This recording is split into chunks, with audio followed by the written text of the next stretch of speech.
Well, another round of this, another bunch of orders made for the cars being plural, and a little bit more progress made on the blue 4-door. So I guess let's get into things.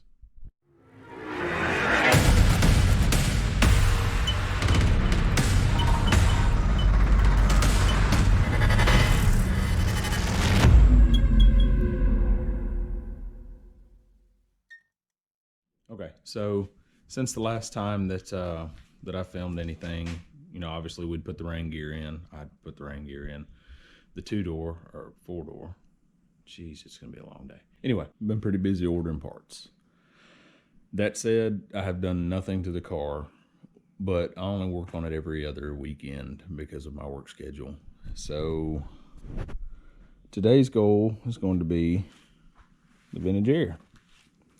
Okay, so I'm pretty sure that this and this is not going to be something I need right now. I feel like this is probably going to be the evaporator, this being the compressor. I suspect that's where all my parts are that I need. But regardless, I'm going to open everything up, make sure that it's all here, it's all in one piece, etc., etc. So on to the grand finale of opening.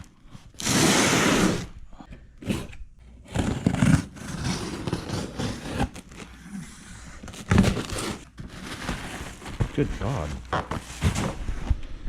Okay, let's get this thing out and see what's going on. I'll likely have to have 2 hands for this. Okay, initial reaction was, holy shit, how does this all fit under the dash? I have noted they sent the glove box replacement piece in. It's much more shallow, but obviously you lose some space with this. Oh. Shop cat. So I'm gonna have to take inventory of all of this and try and get a game plan here, because this is a bit overwhelming initially. I guess I'll start getting a breakdown here. Alright, upon reading the instructions, apparently you take the controller and you convert it, so that's farther on down the list. But first things first, it says to take this out because it's got a new plate for it, so that's what I'm going to do first, and go from there. Okay, from what I've gathered in removing this plate here, it's 4 screws. I took my screws from my vent cover off, pulled the vent cover off, pulled this terribly shaped kicker panel out. I say terribly shaped because it looks like it's about to fall apart. But the kit has a plate that looks like it blocks this off, and the only thing I can guess right now until I read farther is that it prevents you from drawing fresh air, and it just recirculates cabin air, which is much more efficient on an air conditioning anyway. So on to the next step, which I want to say is going to be replacing the defrost ducts that should already have been pulled out. If not, you pull them out along with all of your heater controls, obviously, before you get started on this. So okay. Okay, I'm not sure if you can see, I'm actually laying upside down. This is directly under the dash here. Now, there's 2 defrost vents, one for the passenger side, which is over here, one for the driver's side over here. Once again, I'm upside down. But it comes with a tab, and it slips in through the defrost vent. Let's see if I can grab it into that gap and slides. And then it comes with 2 holes for a 55, 56, and I want to say they're bolted differently anyway.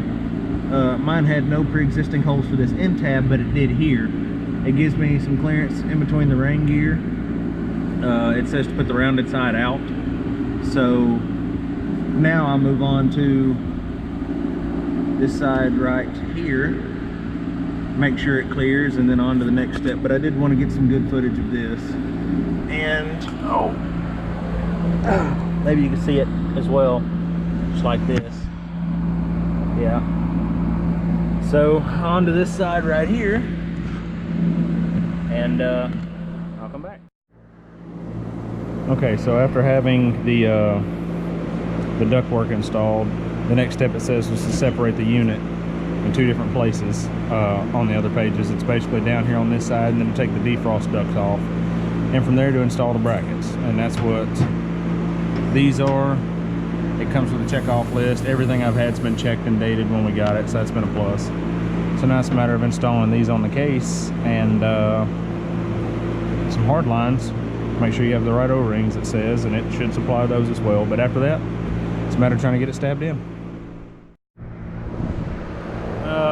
Excuse the fan noise, but it's hot as hell here. It's like 96, 97, and the humidity's insane, so we're just trying to stay alive. But follow the instructions. Mounted these brackets in the lists with the kit. It tells you what brackets are what. Basically, the lines snake through here, and these bolts were already on the case. It was 3/8. This one here, same thing, bolts already on the case. I guess this is where it's going to bolt through from the firewall.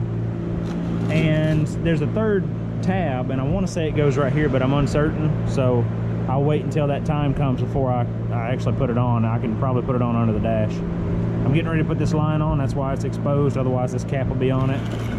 But these two bolts here, Phillips screws, pull the defrost vent off, and then top and bottom here pull the I guess what you call like the lower plenum off. I'm not sure exactly what that's called, but that's what's supposed to be removed to install this thing. So once I get these hoses here, I'll put the block off plate on and make sure I don't have to drill a hole first, and then we'll see about getting this thing stabbed in.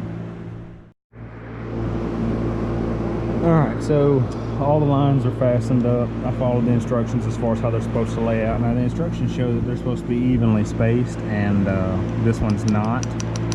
I'm not sure that's going to make any difference, but it is positioned the way that the instructions show it to be. So I suppose we'll figure out what's going on when the time comes. If anything, I may have to take them back apart and try and bend something. I don't know, but regardless, this is tightened up. These are, this one here, and it says to put some of this tape around it to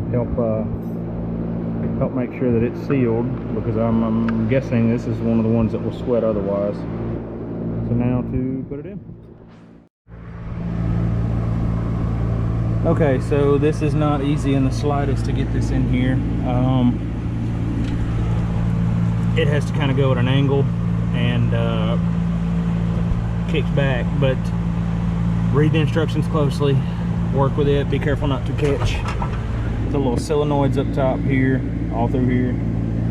And when you get ready to bolt it in, there are two of these metal tabs that are holding in your firewall padding right here and right there. Make sure to pull those out first, because it's a pain in the ass otherwise. So from here, you're supposed to get it pretty close to level. Loosely put these two bolts in from the firewall side. Make sure you get it completely level, bolt it on up, and bolt this front bracket up under the dash right here and right here, just like that. And from there, I'm not sure. I'm kind of learning as I go, but you do want to make sure you get these tabs out there and there. Like I said, they're the ugly little metal tabs that hold your firewall padding in. So yeah, on to the next step. All right, so far we've got this put under the dash with the bolts in from the firewall side. That was a nightmare on this car and with us. Seems like nothing's went right with us so far. We've gotten it as close as we could to level, because you're supposed to have it level left to right, fore and aft for the drain, which is right there. And the next step was going to be getting these vents put in just like this. The problem is on this side, while it'll clear with the kicker panel back on, this side does not. It will not tuck in here without blocking my fresh air vent, and I'd rather not lose my fresh air vent. I'm just going to throw these to the side. I just placed some caps on top of this. These are spray paint can caps. This is very temporary. But now it's a matter of getting this thing put back on, bolted up, getting it so you take this plate off here with this nut or bolt, and then set it on top of this, or on top of the inside of this mess right here. Tighten it back down, and that pulls it up flush to the bottom of the dash. From there, it's hooking up the defrost vents, which I'd almost forgotten about, honestly. Right there, and right down here somewhere. And then I'll move on to the instructions you know, stepwise after that. But yeah, this is hooked back up, and try to follow the instructions on that. The ductwork's tied in. As you can see, there's a small zip tie back there to kind of pull it away from the rain gear, just to make sure it doesn't rub. And I'll have to do the same with this one, which will feed up here. And after that,